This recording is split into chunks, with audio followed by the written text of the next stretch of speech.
On June 28, 1914, a single gunshot in Sarajevo set the world on a path to war. Archduke Franz Ferdinand, heir to the Austro-Hungarian Empire, and his wife, Duchess Sophie, were assassinated by Gavrilo Princip, a Bosnian Serb nationalist. This act triggered a chain of events that led to the First World War. But what really happened in those pivotal weeks between the assassination and Austria-Hungary's declaration of war on July 28? What was the role of the ultimatum issued on July 23? And why has it remained such a controversial document in history? Stay tuned to find out. Franz Ferdinand, nephew of Emperor Franz Joseph, was next in line to rule the vast Austro-Hungarian Empire.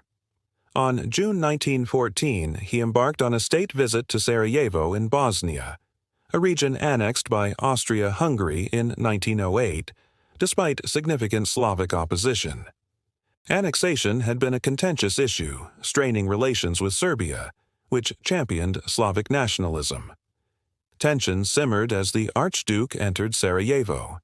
Earlier that day, a group of conspirators led by members of the Black Hand, a secret society advocating for Serbian nationalism, attempted to assassinate the Archduke with a bomb. However, the device thrown by a teenager named Stepan Ciganovic failed to detonate. As Ferdinand's motorcade proceeded through the streets, tensions eased. The driver, unaware of the potential danger, made a wrong turn. This fateful decision led them directly into an ambush. As Ferdinand's vehicle approached, Gavrilo Princip, another member of the Black Hand, stepped forward, aiming a small pistol. He fired 2 shots. The first struck Ferdinand's arm, causing him to grip his neck. The second shot hit Sophie in the abdomen. The Archduke and his wife were rushed to a hospital, but both succumbed to their injuries several hours later, succumbing to their injuries. This shocking turn of events sent shockwaves across Europe, setting in motion a series of diplomatic moves that would lead to the First World War. In the aftermath of the assassination, the Austro-Hungarian government moved swiftly to hold those responsible to account. Their primary suspect was Serbia, given that the motive appeared to be ethnic and political in nature. Serbia harbored resentment over Austria's annexation of Bosnia, and the Archduke's visit had inflamed tensions further. The Austrians believed that Serbia harbored sympathy for the Black Hand, raising questions about the extent of Belgrade's involvement. While Serbia officially condemned the attack, Austria-Hungary viewed this as insufficient. They wanted tangible evidence of Serbian complicity and punishment for those involved.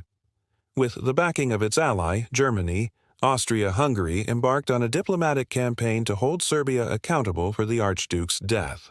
As Austria-Hungary prepared for intervention in Serbia, the Austrians received vital intelligence from intercepted communications. These messages revealed a plot hatched by the Black Hand in collaboration with certain individuals in Belgrade. This intelligence bolstered the Austrians' case against Serbia, lending credence to their suspicions. It seemed that the conspiracy had indeed reached beyond the borders of Bosnia. By early July, the Austrian leadership was united in its desire for a decisive response against Serbia. Chancellor Leon von Bethmann-Hollweg supported military action, believing it was necessary to uphold Austria-Hungary's prestige. General Konrad von Hotzendorf, chief of the Austro-Hungarian General Staff, advocated for a swift and forceful intervention. His plan involved a quick offensive through Serbia to crush any potential resistance before outside powers could intervene. On July, the Austrians made an important ally, Italy. This agreement allowed the Austrians to proceed with their plans without worrying about Italian interference. With international support secured, the Austrians began drafting their ultimatum, outlining their demands of Serbia. Austria-Hungary's ultimatum to Serbia was a document laden with contentious demands designed to humiliate and provoke a response from Belgrade. On July 23, 1914, Austria-Hungary delivered an ultimatum to Serbia, giving them only 48 hours to comply. The document contained 10 points, each more contentious than the last. The first 3 points dealt with the investigation of the assassination.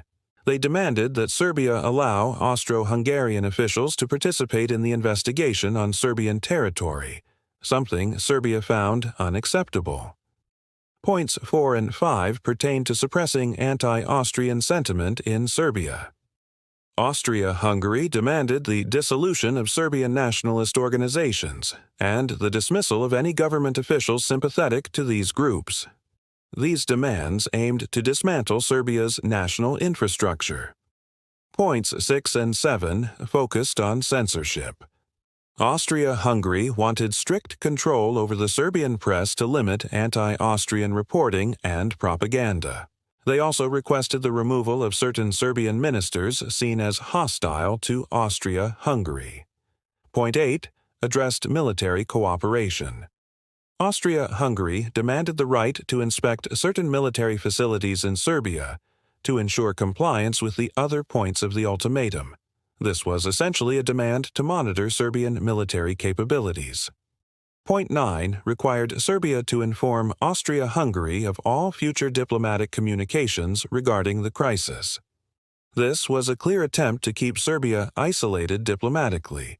Finally, Point 10 demanded that Serbia accept the terms of the ultimatum unconditionally. Serbia's response was seen as crucial to deciding whether it would face military action. The Austrians' main objective with this ultimatum was not necessarily to receive complete compliance from Serbia.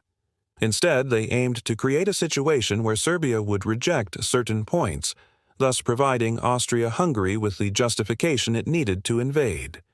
In essence, the ultimatum was a carefully crafted provocation. By making the terms intentionally unacceptable, Austria-Hungary could paint Serbia's refusal as a deliberate act of aggression, removing any diplomatic obstacles to military action.